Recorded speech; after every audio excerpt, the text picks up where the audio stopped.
पत्नी यदि विपरीत बुद्धि वाली है तो हो सकता है शुरुआत में आपको बुरा लगे कि यार हमारे मन ही नहीं मिलते, हमारी व्यवहार ही नहीं मिलता, लेकिन कुछ दिन बाद आपको शायद अनुभव होगा कि आपका जो रिक्रिएशन हुआ है ना वो इसीलिए हुआ क्योंकि पत्नी विपरीत बुद्धि की है।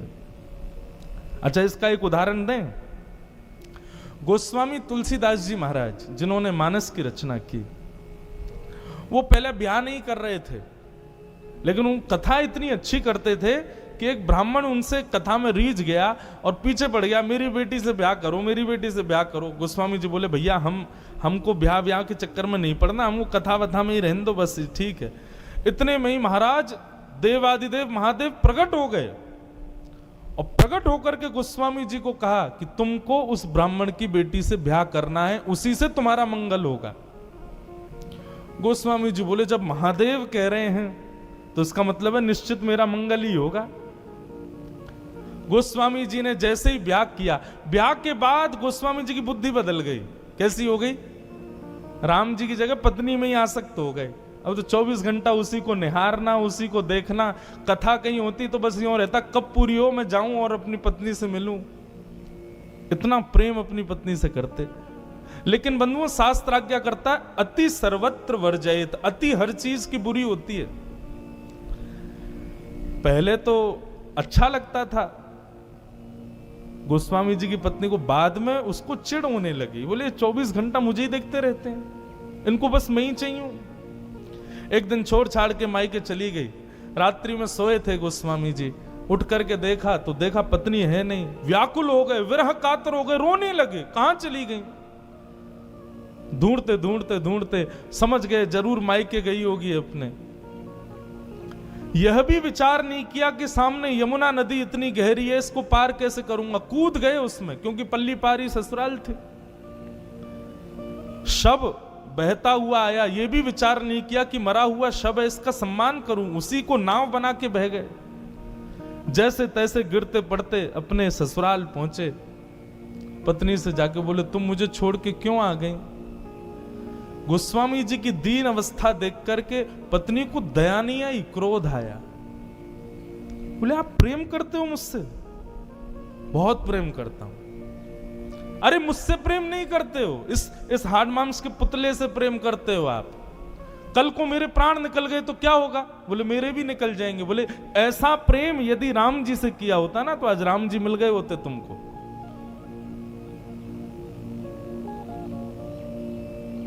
जब दुत्कारा पत्नी ने, गोस्वामी जी के नेत्र एक क्षण के लिए बंद हो गए। उन्होंने अपनी संपूर्ण स्थिति को देखा।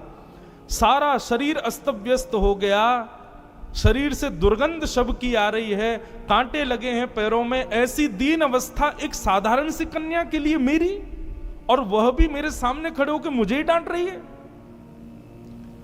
निश्चित है कि यह अवस्था यदि राम जी के लिए हुई होती, इतना व्याकुल, इतनी तड़प राम जी से मिलने के लिए हुई होती, तो निश्चित राम जी मिल गए होते। और बस उसी क्षण गोस्वामी जी निकल गए। और चित्रकूट के घाट पर भई संतन की भीड़, तुलसीदास चंदन घिसे तिलक करें रघुवीर। राम जी से मिले। अब यहां पर प्रश्न यह उठता है कि महादेव ने प्रकट होकर क्यों कहा कि तुम ब्याह करो।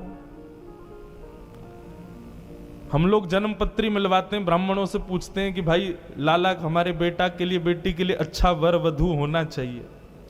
आप निश्चित एक बात मानिएगा, जन्म पत्री के बाद बेटी लड़का लड़की की बनेगी और उनका जीवन अच्छा चलेगा तो समझो ये सामान्य बात है।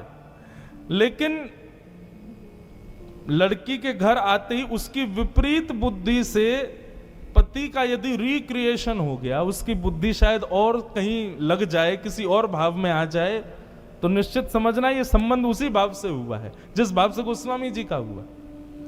महादेव ने क्यों कहा कि तुम ब्याह करो? क्योंकि महादेव जानते थे जब तक पत्नी की डांट नहीं पड़ेगी तब तक ये राम जी से मिलने के लिए लालायित होगा ही नहीं। इसलिए महादेव प्रकट हुए। एक गांव में एक तत्ववेत्ता रहता था, तत्व चिंतक। उनकी पत्नी बड़ी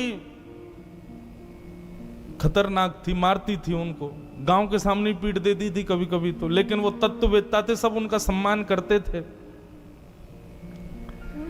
एक गांव का बालक, उसका पूरा परिवार उसके पीछे पड़ा था, ब्याह कर लो, ब्याह कर लो, ब्याह कर लो। तो उसने बहुत मना किया। अंत में जाके उसने कहा कि ऐसा क्या बहाना लगाऊं कि मेरा ब्याह ही ना हो। तो उसने कह दिया, यदि वो तत्ववेत्ता बोल देंगे कि ब्याह कर लो तो मैं कर लूंगा, क्योंकि उसको लगा वो कभी नहीं बोल सकते। उनकी पत्नी इतनी खतरनाक है, वो सबको यही राय देंगे कि भाई तुम भी ब्याह मत करो। गांव के सब लोग गए तत्ववेत्ता के पास, जाके बोले हमारे बेटा ब्याह नहीं कर रहा, कह रहा आप कहोगे तो करूंगा। बेटे ने कहा कहिए भगवान मुझे ब्याह करना चाहिए कि नहीं। बोले बिल्कुल कर लो, अभी कर लो, इसी वक्त कर लो। बालक बोला आप कैसे कह सकते हो, आप तो खुद